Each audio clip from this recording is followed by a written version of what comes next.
primera clase de anatomía y neuromorfología de la unidad de cabeza y cuello. Nosotros, cuando organizamos la unidad de cabeza y cuello, nos dimos cuenta de que claramente hacía falta primero un concepto embriológico para poder entender algunas cosas que son interesantes de la perspectiva anatómica. Por ejemplo, de por qué un osículo del oído es inervado por un nervio, como el trigeminio, por ejemplo, a través de un músculo y un ligamento, y en cambio otro músculo que se encuentra ubicado hacia otro osículo es inervado por otro nervio, y ambos son nervios craneales. Esos conceptos son entendidos solo de la embriología, puesto que lo que deriva del primer arco faríngeo será inervado por el nervio trigémino, y lo que derive del segundo arco será derivado del nervio facial. Por lo tanto, van a haber algunos nervios que van a tomar inervación hacia algunos músculos para poder tener inervación eferente hacia la caja del tímpano. Esas pequeñas cosas son las que hacen la diferencia entre tener un sustento embriológico y no. Y a nivel histológico también, porque existen, por ejemplo, la membrana timpánica, una conformación que está dada por doble epitelio, por lado y lado. Un epitelio que es más bien mucoso por el lado interno, y un epitelio que es cercano a la piel por el lado externo, con un tejido mesenquimático denso en el centro, derivado de los tres orígenes primarios de las láminas del ser humano. Por lo tanto, la membrana timpánica está conformada por ectodermo, mesodermo y endodermo a la vez. Ese tipo de cosas que son sencillas, que al final uno las puede leer, las debe comprender desde la embriología y desde la histología. Entonces nosotros vamos a ver primero estesiología. ¿Qué es estesiología? Lo vamos a ver como órganos de los sentidos, pero de una perspectiva un poco distinta, porque nosotros no vamos a hablar solo de oído. Nosotros vamos a hablar como de una región topográfica, como si nos metiéramos dentro del peñasco, de la caja del tímpano, si nos metiéramos dentro de la porción petrosa de la porción temporal y saliéramos y emergiéramos de ella a través de los nervios, y nos vamos a incluir al tronco del encéfalo para llegar hasta la corteza cerebral. Es decir, vamos a ahondar en una región específica de la cabeza. Así vamos a pasar también hablando de ojo y de anexos oculares y de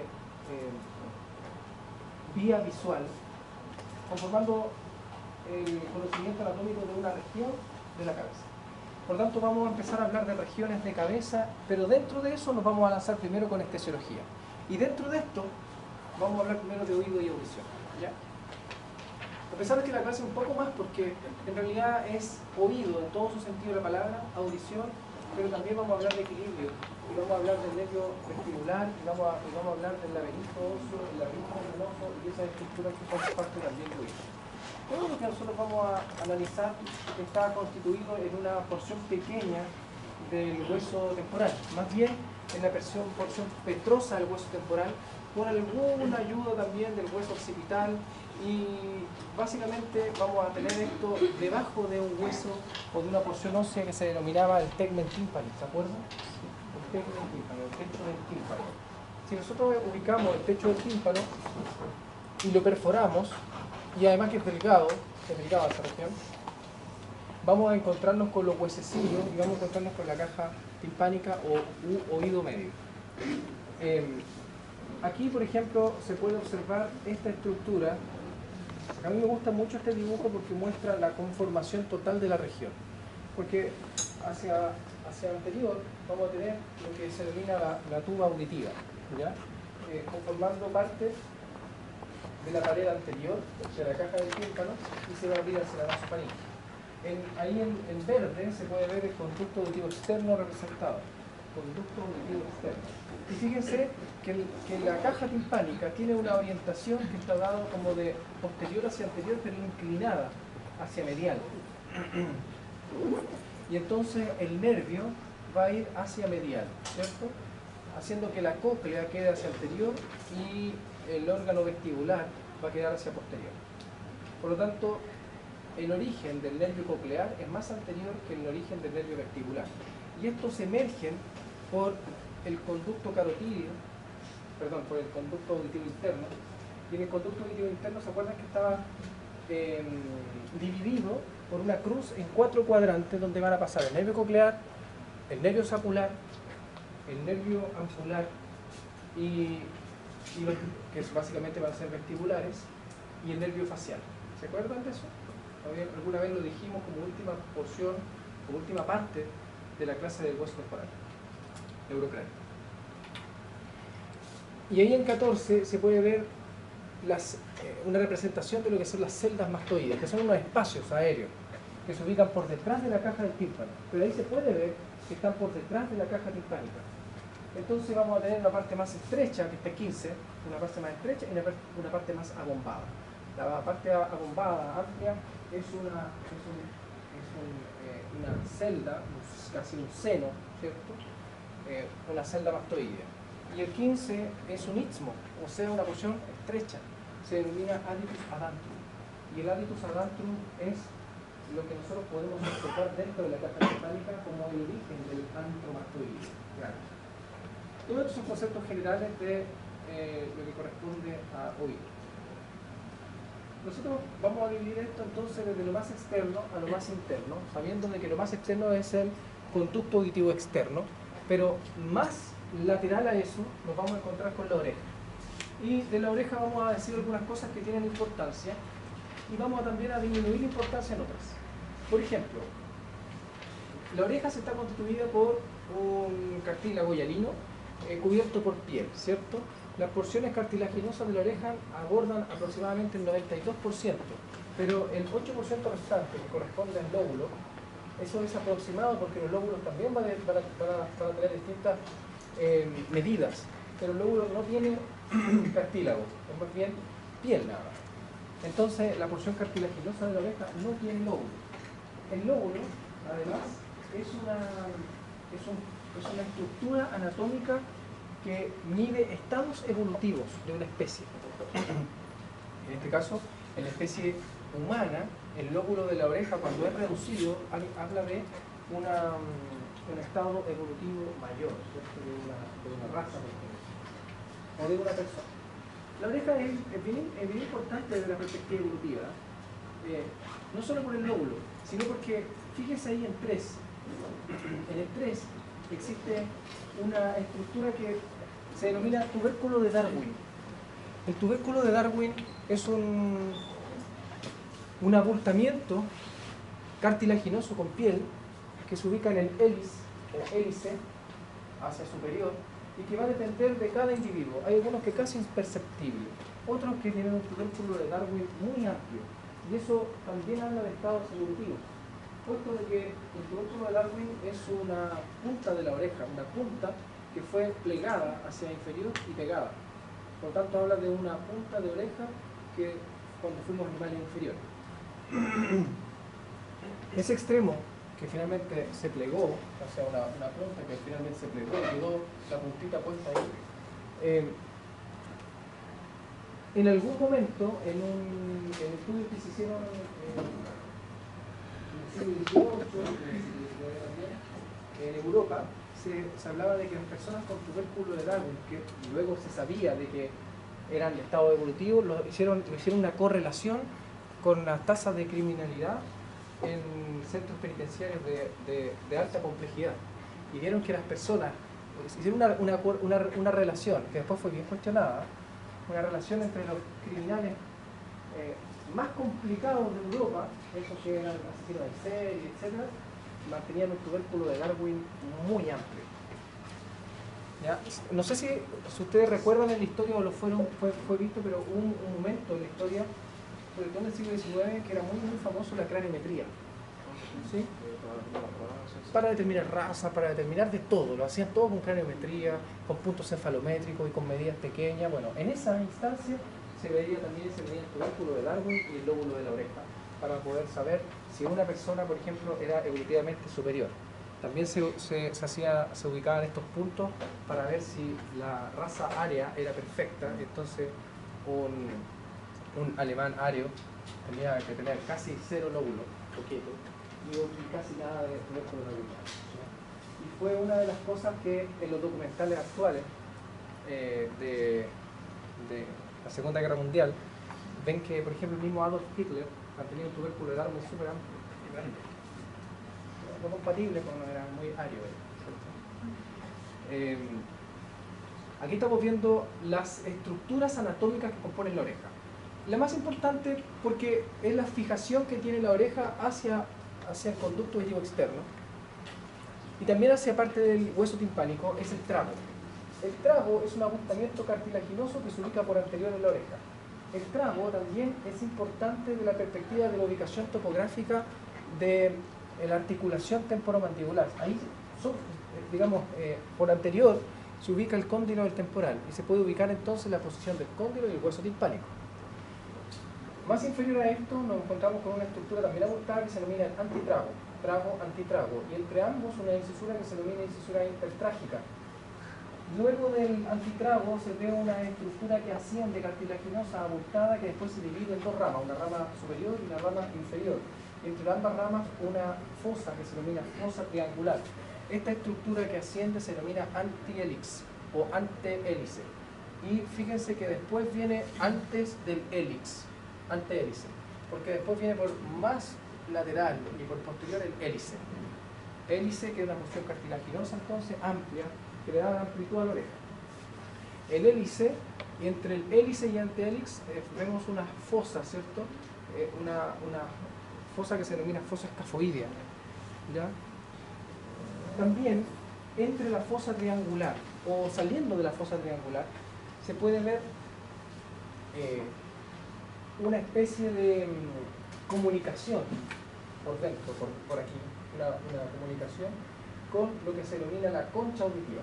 La concha auditiva es todo un espacio que queda entonces por medial al antehélix. Y esa concha auditiva se divide en dos porciones. Una porción superior que se denomina la cima de la concha y una porción inferior que se denomina la concha propiamente tal. Ambas son la zona de Ramsarhan. Yo alguna vez les he dicho que varias veces se lo nombré. Yo le dije, por ejemplo, que el nervio facial inervaba a través de su nervio intermedio de Winster la zona de Ramsarhan a nivel auditivo. Eso significa que inerva la piel de la concha auditiva. La concha entonces. Después la inervación sensitiva de la oreja va a ser compleja porque no solo por la oreja misma, sino por el conducto auditivo externo que también tiene una inervación distinta. Pero, ¿qué sería lo importante? Que a nivel del lóbulo de la oreja y parte del hélix tiene una inervación dada por el plexo cervical. El resto de la oreja, gran parte, está dada por la inervación del nervio trigémino a través de un nervio que aparece por aquí, por delante, que se denomina nervio aurículo-temporal. Por lo tanto, el nervio aurículo-temporal es sensitivo y va para la oreja. Y el resto de la oreja también está dada por el nervio auricular. También, ¿se acuerdan del plexo cervical? El nervio auricular mayor para la inferior. Pero además mantenemos esta región sensitiva del nervio séptimo o del séptimo intermedio, mejor dicho, y hacia adentro del conducto auditivo externo mantenemos el nervio glosofaringeo dando inervación sensitiva y el vago también dando inervación sensitiva. O sea, tenemos la incorporación de varios nervios craneales dando inervación sensitiva a la oreja. No por nada, el dolor de oído es clasificado como uno de los más agudos en el ser humano. Varios nervios craneales dando inervación sensitiva a esta región. Ahí estamos viendo tubérculo de la oreja, fosa escafoidea, el antehélix, la fosa triangular, la cima de la concha, todo lo que hablamos ahora. Entonces hicimos como trocitos de oreja, ¿cierto? Para poder ver que esta estructura tiene un orden anatómico. Cuando alguna de estas estructuras no está, también hay problemas que se denominan, son estéticos, ya no funcionales, poco. Pero, por ejemplo, existen algunas personas que no mantienen antehélix. Entonces, como no tienen la antehélix, esta estructura se viene hacia más lateral, ¿cierto? Y forma una oreja alada. Y eso es un problema estético para algunos, para otros no, pero eso se opera. Por lo tanto, cualquiera de estas estructuras anatómicas que no esté presente forma inmediatamente implicancia estética, ¿ya? Que puede ser mejorada. Los músculos de la oreja, o lo que se ubica en relación de la oreja, dijimos que había extrínsecos e intrínsecos. Los extrínsecos son nervios faciales, ¿cierto? Y se denominan auricular anterior, superior y posterior. ¿Acuerdan eso? Pero los músculos que se denominan intrínsecos son varios, son alrededor de 20 músculos. Pero no movilizan la oreja. En algún punto de evolución movilizaban la oreja como lo que ocurre con los perros o los murciélagos, que pueden orientar el pabellón auricular para distintas, incluso la punta, por ejemplo, moverla, etc. Pero nosotros no. Por lo tanto, no es importante de que usted aprenda sobre la musculatura intrínseca de la oreja ni de los ligamentos intrínsecos. La irrigación de la oreja está dada por dos sistemas arteriales. Está dada por la arteria temporal superficial. La arteria temporal superficial corre en conjunto con el nervio auriculotemporal por delante del trago, ¿cierto? Y es una arteria importante, terminal, de la carótida externa. Esta arteria entonces le proporciona la irrigación al pabellón auricular y a la primera porción también del conducto auditivo externo. Y la otra gran arteria es la arteria auricular posterior. ¿De acuerdo? Y la arteria auricular posterior también es parte de la carótida externa. O sea que la carótida externa toma el pabellón auricular.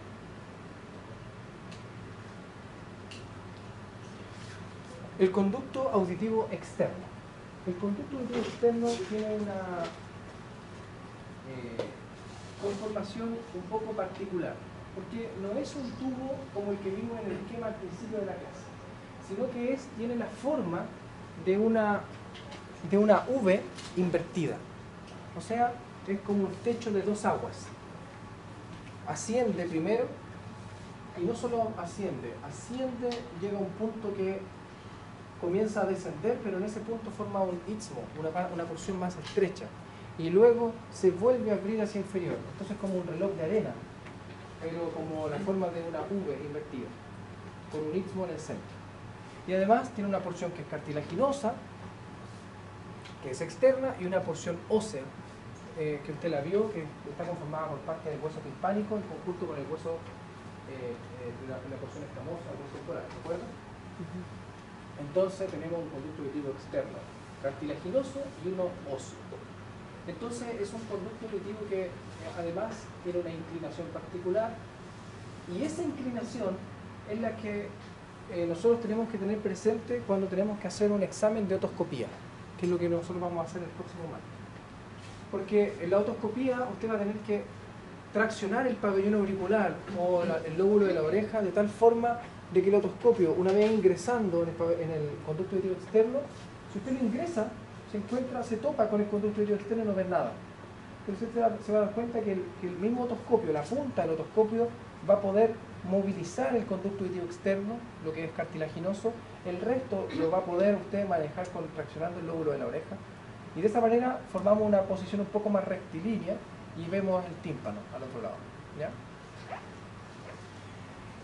De lo que concierne a las glándulas ceruminosas son parecidas a las glándulas de Müller es decir, son parecidas a las glándulas que producen lagrimación, solo que aquí es una solución que es cristalizable y que se transforma en esta estructura que se denomina cerumen, y que es una medida de protección igual que los pelitos que mantiene el conducto auditivo externo, que se denominan tragos, que son homólogos a las vibrisas, que son los pelitos de la nariz.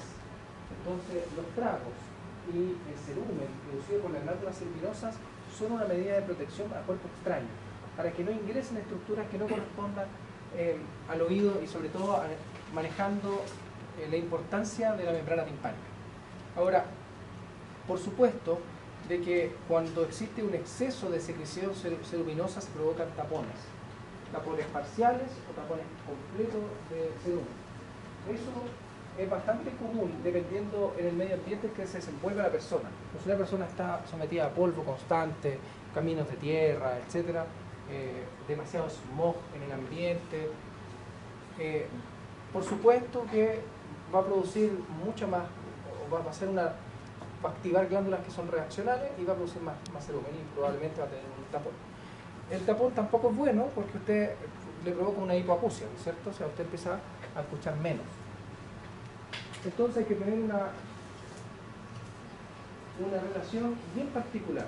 Porque si usted se limpia el conducto auditivo externo todos los días y se mete esos cotonitos de algodón todos los días y hasta bien adentro hasta que le salga todo, entonces esto usted activa las glándulas ceruminosas que son reaccionarias. Al otro día usted tiene más cerumen y en 4 días tiene mucho más cerumen y usted se está provocando tapones serosos. Y además es muy probable que ese cerumen vaya reaccionando hacia adentro, que usted vaya taponando el oído bien, el conducto auditivo externo bien adentro, bien medial. Y entonces usted ni siquiera sabe que tiene un tapón de cerumen. Pero mantiene el conducto auditivo externo, la porción o el tercio más lateral, bien limpio. ¿Ya? Entonces se van a encontrar, porque ustedes se van a examinar entre ustedes, ya el día martes, se van a encontrar que muchos de ustedes mantienen tapones de cerumen en un lado y en el otro no, o tapones parciales de cerumen, y otras personas mantienen el oído totalmente indemne. Pero eso va a depender de muchos factores, ¿ya? De muchas cosas. Cuando nosotros, a través del microscopio, nos metemos en el conducto auditivo externo y de tal forma que podemos observar la membrana del tímpano, vamos a observar esta estructura esquemática para que después podamos ver una membrana timpánica sana y alguna enferma. Vamos a ver que en el centro de la membrana timpánica se observa el malleus, ex martillo, el malleus. El malleus es un huesecillo, el primero, que está pegado a la membrana timpánica. Como la membrana timpánica, a pesar de mantener tejidos derivados de ectodermo, endodermo y mesodermo, es delgada. Es delgada. Y en algunas personas es más delgada que otras. Lo normal es que usted pueda ver a trasluz el malleus. En algunas personas es tan delgada que puede verse la rama descendente del impus. O sea, el huesecillo que le sigue, usted puede verlo pasar. Y eso va a pasar en algunas personas, ¿ya? Eso va a depender de cuán delgada sea la membrana timpánica. Vamos a poder observar el proceso descendiente, en este caso en lo que se denomina el mango del malleus, y vamos a ver un proceso que es anterior, y un proceso corto, y un proceso posterior también se le denomina proceso lateral del malleus, porque este proceso lateral hace como una especie de abultamiento de la membrana, ¿no? Esto no es parejo. Usted va a ver que en el extremo del mango del malleus existe una porción prominente de la membrana, como que está tensando la membrana timpánica. Y esa región se denomina umbo, que también se traduce en latín como ombligo. O sea, el ombligo o el umbo de la membrana timpánica, que es una porción extremadamente importante. Pero acá también se ve como, no se llama así, pero es como si fuera un umbo secundario. Se ve también una porción prominente, entonces se denomina proceso posterior, o usted en un texto podría encontrarlo como proceso lateral. Cualquiera de los dos está bien, pero el proceso anterior siempre es el mismo. El proceso anterior.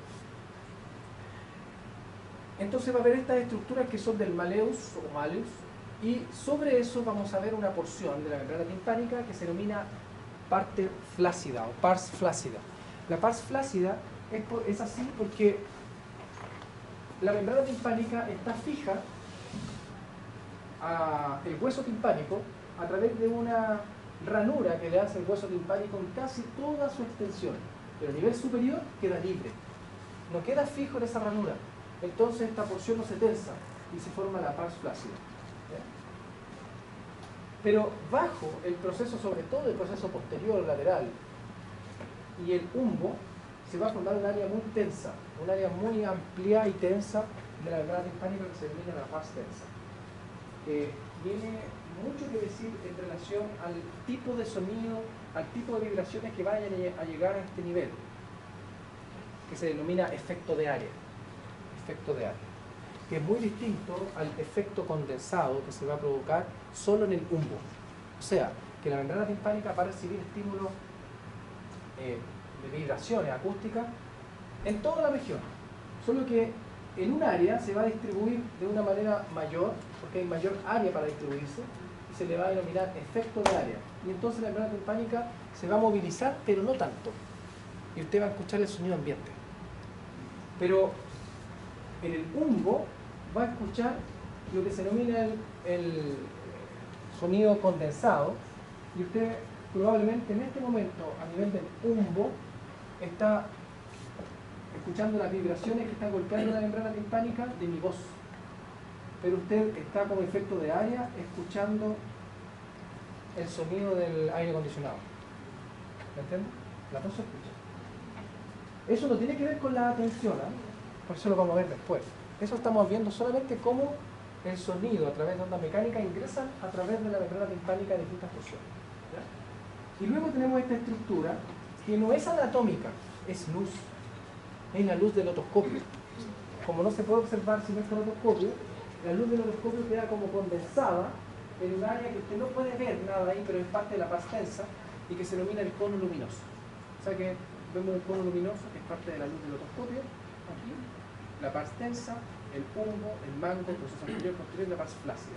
¿Se entiende? Así entonces se distribuye una membrana timpánica. Esto se ve muy similar en el próximo martes, que lo va a poder ver perfecto, como nosotros lo estamos realizando. Va a pasar también de que usted va a escoger a lo mejor mal el terminal del otoscopio, muy pequeño, muy ancho, lo que sea, muy corto. No va a saber cómo ingresar, le va a tener un poquito de susto porque hay que ingresar al oído. Y entonces usted va a ingresar y va a ver, por ejemplo, que se va a encontrar con la última porción del conducto auditivo externo, y usted va a jurar con la guata, que es la membrana timpánica, porque se ve bien vascularizado, así, mira, aquí está la parte tensa, y uno ve, todavía está en el conducto auditivo externo, todavía está el escáner. La membrana timpánica se observa tal cual le estoy diciendo acá. Transparente, se ve el malleus, se ve todo. Si usted no ve nada de eso, o no lo invente. ¿Ya? Así es el hueso timpánico. Así es el hueso timpánico. Y ese hueso timpánico tiene esa ranura. Entonces mantenemos esta fijación al hueso a través de la membrana. Y fíjese cómo se ubica la pars flácida, arriba. Pars tensa, pars flácida, mire, ombligo o umbo, mango del malleus. Proceso lateral, apófisis, proceso lateral del martillo o del malleus, que es lo mismo que el proceso posterior. Si nosotros extraemos la membrana timpánica, nosotros podemos ver al otro lado la caja timpánica. Ese es el oído medio, la caja del tímpano. Y nosotros ahí vemos los huesecillos, y en este caso vemos el malleus primero, vemos el incus, vemos también la cuerda del tímpano, y vemos acá, aquí está la rama larga del incus, y al fondo está pedio, y en el fondo vemos, aquí debe ser el promontorio, el plexo timpánico, y una serie de forámenes que van a ser parte de la porción más medial, o de la cara medial de la caja del tímpano. Aquí tengo algunas cositas importantes que me recuerdan algo. Primero, existe una relación muy importante entre la ATM y el hueso timpánico. Una relación que es casi directa, o sea, están juntos. Y no sé si se los dije, pero existe una protección a favor del hueso timpánico en relación al cóndilo de la mandíbula cuando existe un trauma. Es decir, que existe un sistema de apoyo al hueso timpánico en vista que es muy lábil. ¿Recuerda que tenía incluso una lámina que se denominaba papirácea? Que era una lámina de hueso timpánico que era muy delgada y que si usted lo ve en un cráneo seco, la va a ver perforada normalmente. Donde estaba, por ejemplo, ¿se acuerda las fisuras petrotimpánicas, tímpano escamosa, pequeñas? Esas partes siempre están perforadas por ahí, porque el hueso timpánico es pequeño. ¿Se acuerda de eso o estoy hablando chino? ¿Sí? Porque eso va a salir, la base de cráneo sale siempre. Todo el capítulo de cabeza, usted va a tener que volver a estudiar neurocráneo. Entonces, esa relación directa protege al hueso timpánico a favor de la fractura unilateral o bilateral de los cóndilos mandibulares cuando existe un trauma. Eso es muy común en traumas automovilísticos, caídas de altura, en general cuando se pegan en el mentón. Y eso está protegido por un sistema de ligamentos. Lo vamos a analizar, los ligamentos, cuando hablemos de cabeza y cara profunda. Pero básicamente están insertos en el cuello del cóndilo mandibular. Y entonces, cuando existe un golpe en el mentón, por ejemplo, estos ligamentos traccionan los cóndilos, o no dejan que los cóndilos vayan hacia posterior, y los fracturan. Porque los cóndilos de la mandíbula y la ATM tienen muy buena regeneración.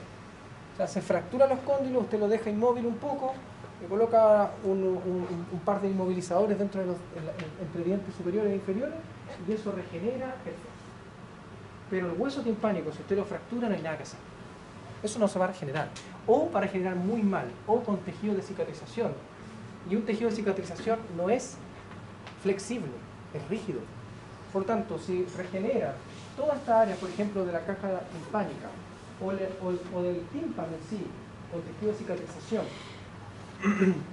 no se va a movilizar. Y usted da igual que el sistema esté bueno de la caja timpánica hacia el interior, igual no va a escuchar. La inclinación, ¿a qué se refiere la inclinación? Es la inclinación de la membrana timpánica. La inclinación de la membrana timpánica varía en la trayectoria de la vida de un individuo.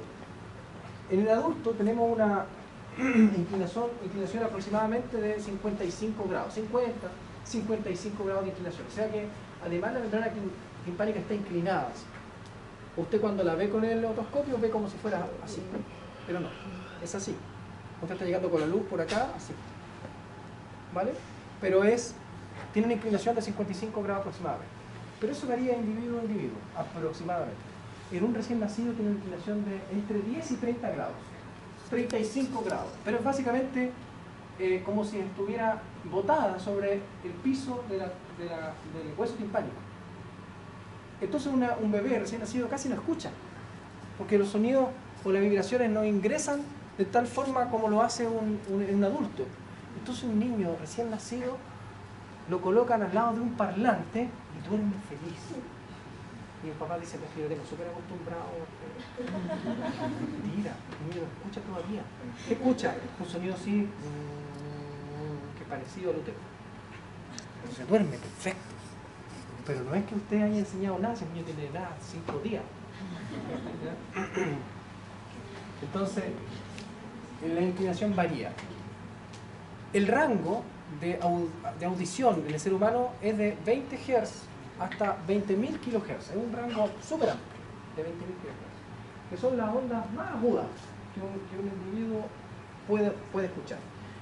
Pero, por ejemplo, animales como los perros tienen un rango de entre 20 Hz y 65.000 kHz. O sea, tiene un rango gigante, audible, sobre todo el sonido agudo, que nosotros no podemos registrar porque la membrana no nos da para registrarla, no es tan flexible.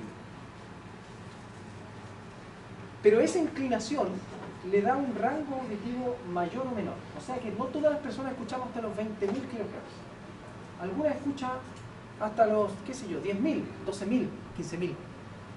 ¿De qué depende? De la inclinación. Mientras más estímulo auditivo mantenga desde pequeño, y cuando el hueso timpánico termina su crecimiento y comienza a ser ya un hueso maduro, como a los 12 años, entonces la inclinación de la membrana timpánica se detiene. Y quedó así, y de ahí no lo mueve nadie. ¿Qué significa eso? Que si un individuo es estimulado de manera auditiva siempre de manera temprana, y pasa a los 12 años, y después a los 15 años, a los 6 años, a los 4 años, escucha música, se estimula auditivamente, entonces su necesidad va a ser mayor y su membrana timpánica va a tomar cerca de los 90 grados de inclinación, y hablamos de un oído absoluto. Un oído absoluto es un oído musical que tiene el rango completo de la escala desde los 20 Hz hasta los 20.000 kHz. Entonces, un niño que mantiene, por ejemplo, oído absoluto, es una tremenda herramienta para por ejemplo, una escuela de jazz, una escuela de música, un conservatorio. Pero el conservatorio hace pruebas de audición, hace pruebas musicales y de audición para poder entrar. Y el niño va con 12 años. Y el chico es tremendo músico. Lee música, se sabe las partituras perfecto, los modos, Doria, Phrygian, etcétera, etcétera. Y toca perfecto el violín. Pero el chico tiene 40 grados de inclinación, 45 grados de inclinación. Tiene un rango audible menor. No sabe, señora, él va a ser un buen músico, lléveselo a su casa para que toque guitarra y haga estudio.